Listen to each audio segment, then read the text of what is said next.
nandito sa Batasan, naghahanda yung mga kapulisan para sa darating na sona ng Pangulo ng Pilipinas. Si Ronald Bato de la Rosa. Ay, Pangulong Bongbong Marcos pala yun. Sa kabilaan yan.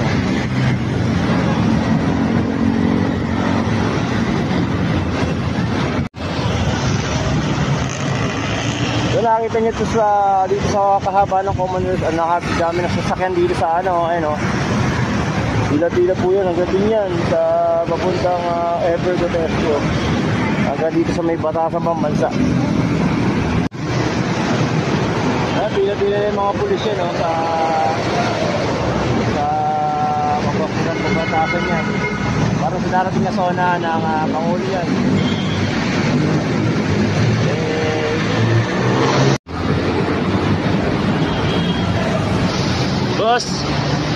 Boss, kailan ba yung zona? Kailan yung zona? Bukas, no? Bukas zona?